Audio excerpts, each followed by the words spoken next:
Give me your animal crackers, Tommy said sternly. I don't have any, I replied. Gram bears then, He said, not missing a beat. I don't have any of those either, I answered. You know what this means, right?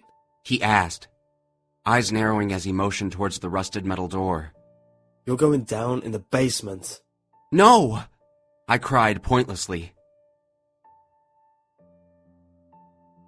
There was no reasoning with Tommy. He had been held back a year after flunking in his grade, which meant he was the oldest in our class.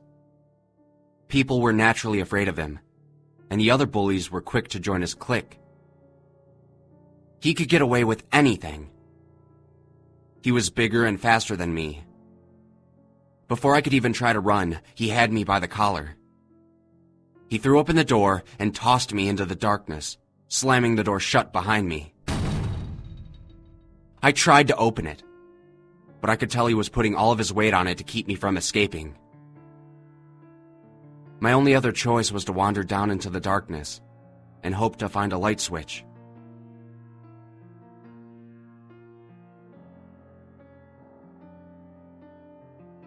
The basement at our grade school was a really creepy place. We weren't allowed to go down there.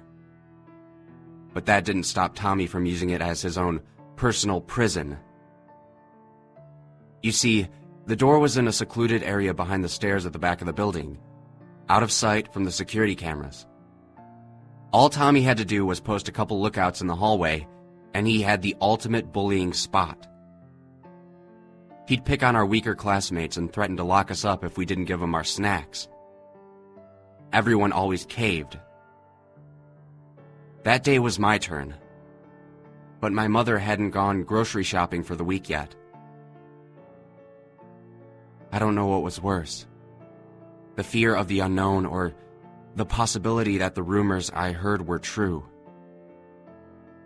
I had never met anyone who survived being in the basement before, but I had heard plenty of people talk about the Clock Man. Apparently, if you stood in the darkness for long enough, you'd hear him whisper, tick-tock, tick-tock, from every corner of the room. The number of ticks added up to the amount of years left in your life. In hindsight, it sounded stupid, but to a kid, it was terrifying. As I stood there in the bleak room, I nervously touched the cement wall and tried to find my way around. Maybe I'd get lucky and find another exit, I hoped. My heart pitter-pattered faster and faster as I went down the stairs. I wish I had grabbed the heavy stapler from my desk when I saw Tommy eyeing me in class earlier. That way, at least I would have something with which to defend myself. What would I do if the Clock Man appeared?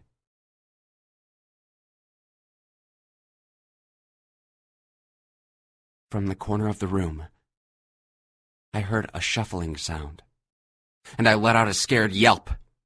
"Who's there?" I screamed, clutching my book bag tightly against my chest.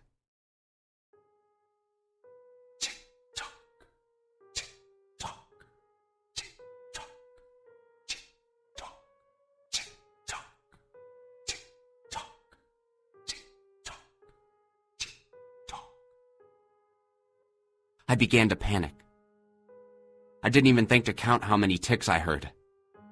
I just started back up the stairs to the door as fast as my little feet could take me. My arms slammed against the metal in desperation. "Let me out!" I shouted. "The Clock Man's going to get me! Please, let me out!" There was no answer from the other side. Not even the sound of Tommy and his friends laughing at me.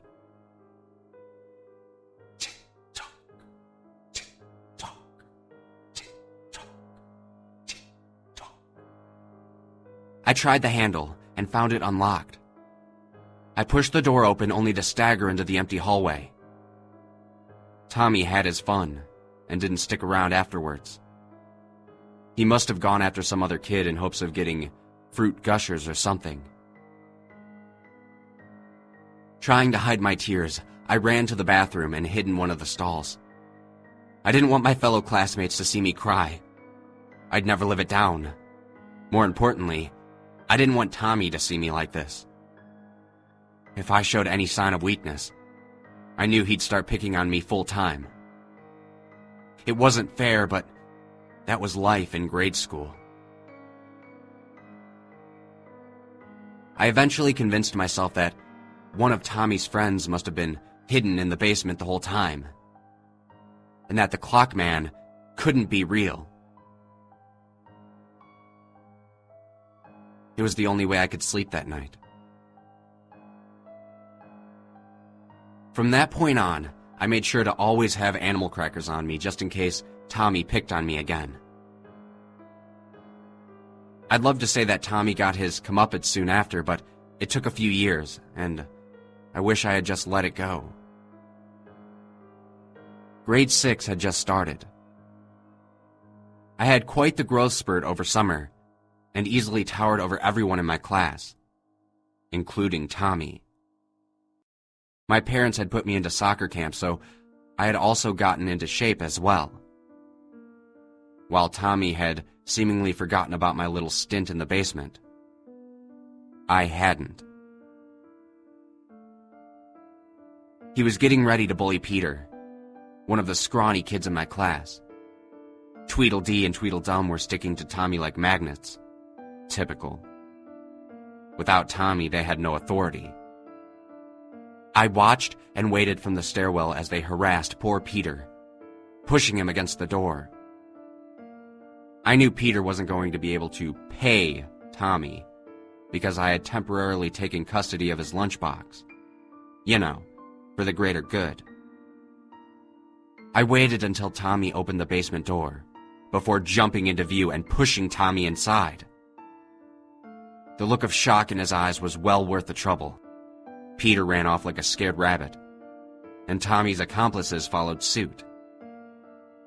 I guess they never expected anyone to fight back and didn't know how to react. With a smirk, I shut the door as Tommy tried to leave. It didn't matter how big he was. I was bigger now, and I wasn't letting that door budge. His irate yells and banging noises soon stopped, and I assumed he headed down the stairs to explore, just like I had. After 10 minutes without a sound or escape attempt, I brought my ear to the surface of the door. I could hear the muffled sounds of whimpering inside. That's the difference between me and people like Tommy. He didn't care who he hurt, but I did. His cries formed a knot of guilt in my stomach. With a sigh, I opened the door and called out to him. "All right, dude, you can come out now. If you pull this crap again, I'm locking the door and throwing away the keys." Tommy was sobbing. I rolled my eyes. "I won't even tell people that you're afraid of the dark. Come on." I got a little worried when he failed to reply, so I used my bag to prop the door open and wandered into the basement. I could barely see his silhouette in the farthest corner. "Tommy, come on, let's go," I said. Tick-tock, tick-tock, tick-tock, tick-tock, tick-tock, tick-tock, tick-tock, tick-tock. As my eyes adjusted to the darkness, I began to make out the silhouette. And it sure as hell wasn't Tommy. The man was large, with long, stringy black hair. He was curled on the floor, hugging his knees as he ticked away the time. The hairs on the back of my neck stood on end at the sight of his patchy, rotten skin. Tick-tock, tick-tock, tick-tock. Not far from him was Tommy, staring at him like a deer in the headlights. Tears were streaming from his paralyzed face. I grabbed him and yanked hard, dragging him towards the stairs in a frenzy. Tommy snapped out of his stupor once we reached the top, and ran down the hallway without a single word.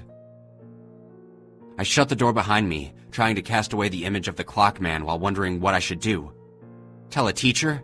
I'd get in trouble for going into the basement. Run after Tommy? Pretend it never happened? I decided to follow the trail of teardrops and the sounds of Tommy whimpering. I found him in the same bathroom stall that I had hidden in years before. "Listen, you're fine, all right?" I said, reluctantly trying to reassure him. You saw him too, right? The clock man? He asked me. "Yeah," How many ticks? he asked. I don't know. He was still going at it when we left. Why?" He only ticked once for me. Tommy said. I didn't know what to tell him, so I just stood outside the stall and kept him company. It's weird. I had hated this kid for years, but seeing him break down made him seem like a completely different person. Under other circumstances, we might have even become friends. Eventually, we went back to class and never spoke of the incident again.